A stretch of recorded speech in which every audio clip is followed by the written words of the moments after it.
Everyone. Good afternoon, good evening, or good morning, wherever you are. My name is Stacey Alvarez de la Campa, and I'm the Partnerships Manager at Island Innovation.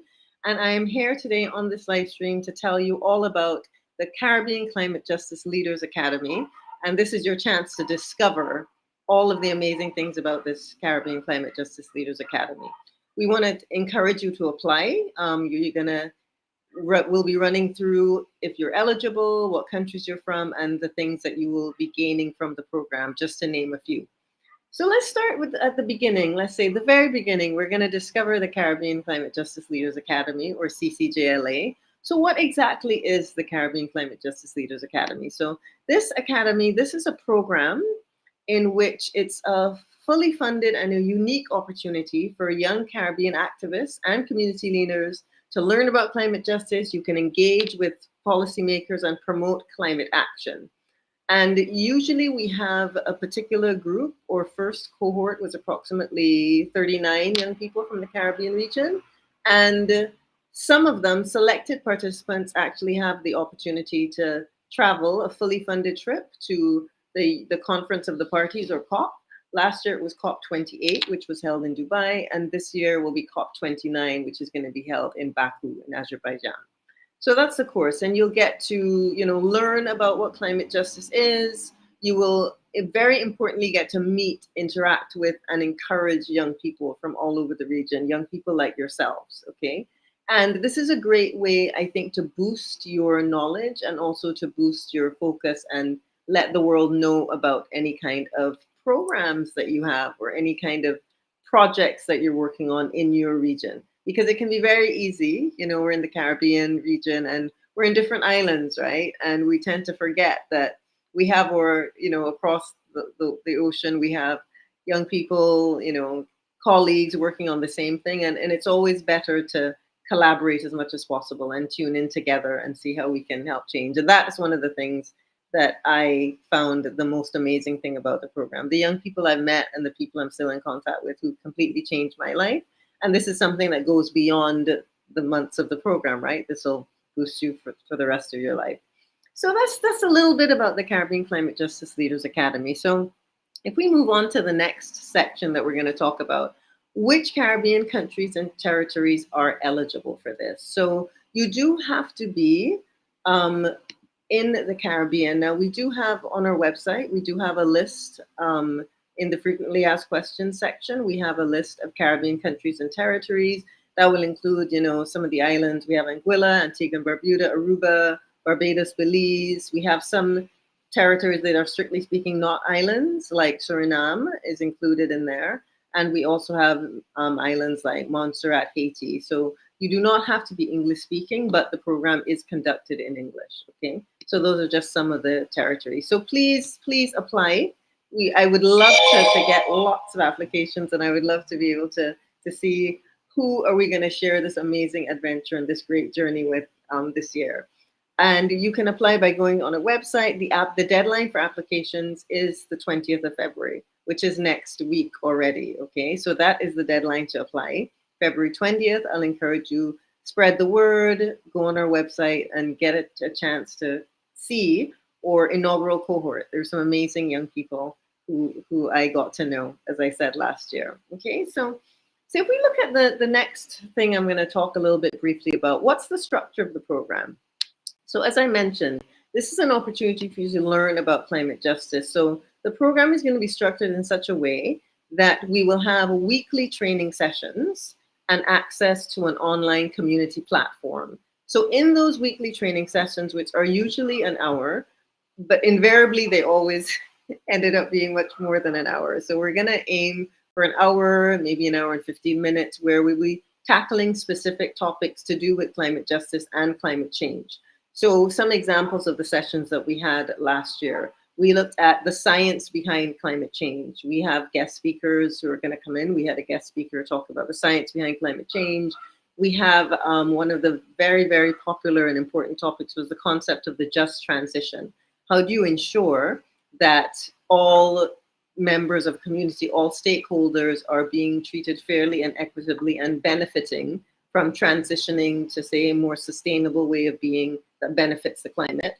We also had a fantastic session with communications and how to put together campaigns on any particular topics or issues that you're interested in. So those were some of the things. We then also have kind of an informal WhatsApp group, a chat where we post information, you learn about people's projects, and this is outside of like the formal community platform. Now the sessions are held over Zoom, so everything is virtual and the sessions are recorded.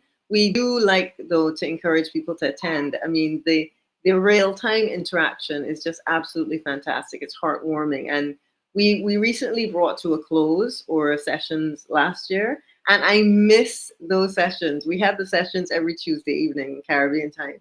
And part of me every Tuesday still now kind of is waiting and thinking, okay, I have a session with the CCJLA. So that's how we do it. We have the weekly training sessions. We have our community platform in which we post resources. This year, we're also going to have suggested readings and topics. And you also have some specific assignments that we do to assess if you're understanding the program. Some of the assignments are reflective in nature. For example, blog posts where you talk about how are you being affected by climate change, or anyone you know, or anyone in your community, okay?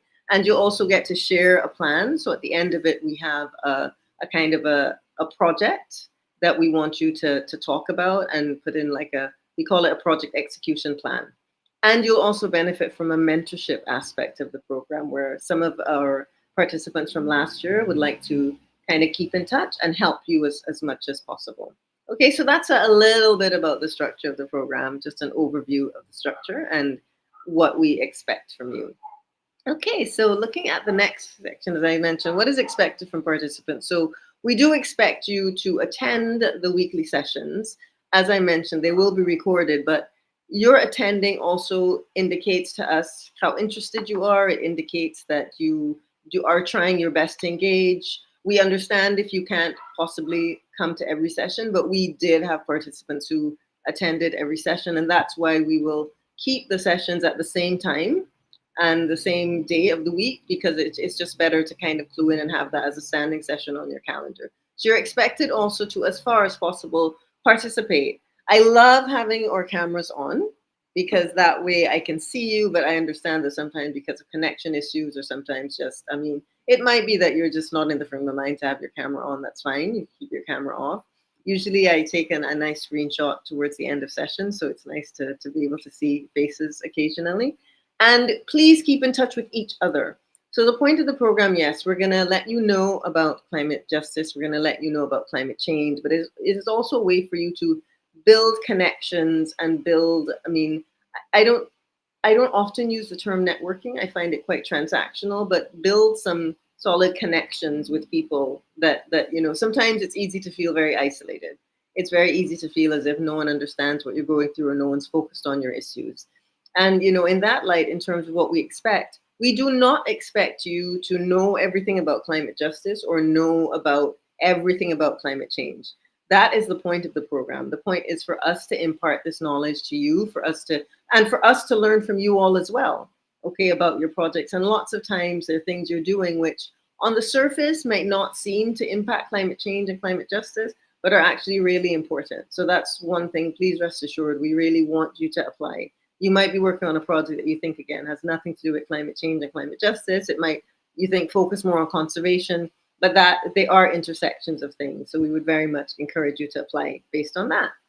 Okay, so that's what we expect from you. And as I mentioned, there's sometimes assignments. We expect you to complete the assignments and keep in touch if you are experiencing anything or have any issues. Okay, so let's see. What's the next thing I'm going to discuss in this live stream? Will you receive certification at the end of the program? Yes, you will. We're just about to roll out the certificates to those who completed last year and into the beginning of this year. We finalized the design of the certification. So yes, you will receive certification. I, as the lead facilitator, I also make myself available to, some people might need letters of recommendation, some people might need references, and this is a good way to do that. I think participating in this program is something that, outside of if you are selected to travel to COP or not, I think can definitely benefit you. And we also very much want to focus on those participants who might not be able to or might not be selected to travel to COP. So in the upcoming few weeks and few months, we'll be highlighting those participants who did not physically travel to COP, but are doing incredible work in their respective islands. And, we will be doing social media posts and putting together some articles highlighting some of those participants and those people. So long story short, yes, you will receive certification at the end of the program. Okay, and feel free, as I said, to keep in touch with me. How can you apply to the program? So please go to our website, islandinnovation.co, and we will have a link that you should be able to see on this live stream, and you can apply on our website. Okay, and as I said, the closing date for applications is next week. It's February the 20th, which I believe is next week, Tuesday.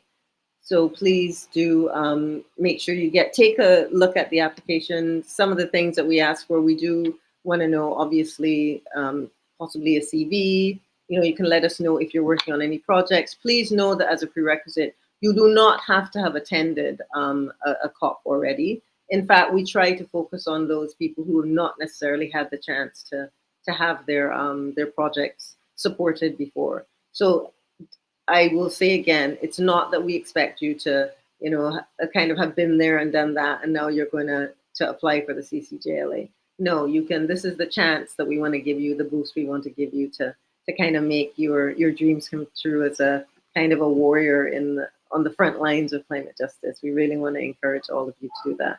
So please do go ahead and apply. I will be looking out for your application because as I personally go through all the applications, and I really, it's a great way to get to know members of the community. And even if you're not selected for the CCJLA, please keep in touch with us at Island Innovation. We have lots of other events happening this year alone. We have coming up the Island Finance Forum, for example. That's our next event coming up at the beginning of March. And this is an event that focuses very much on funding flows, climate finance, and ways to catalyze financing in the Caribbean region, or in island regions. I must say that the Island Finance Forum is going to focus on island regions all over the world, including the Pacific, including the Caribbean. So we will have speakers from these regions, and this is a good way to know about what's out there, because that's the thing with climate financing, right? The funds are out there, it's just accessing them, and it's all about creating the funding flows and teaming up with experts who know how to access those funds. The funds are there, and all we need are for those funds to flow and for those funds to be matched with projects. In other words, your projects. So a great way for you to keep up with what's happening in the world of funding and finance. Please sign up for Island Finance Forum. It is virtual. It's free to register. And you can look at our website for more information. We have another great in-person event happening in May. That is the Global Sustainable Islands Conference happening on Prince Edward Island. So that's it for me for this live stream. I see some people have made some comments. I'm saying hi, giving a special shout out to one of our participants from the CCJLA last year who went to COP Dubai, Riddhi Samtani. Great to see you and hear from you, Riddhi. Thanks so much for chiming in. Thanks so much for being inspiring, all of you. And with this, I will say goodbye, and I hope that you apply. I'm going to say again, I'm looking out for your applications. You can apply, and if you have any questions, you can get in touch with me as the lead facilitator and partnerships manager of Island Innovation. So thanks so much, everyone. Enjoy the rest of your day. I'm Stacey Alvarez de la Campa. It was great to be here. Bye.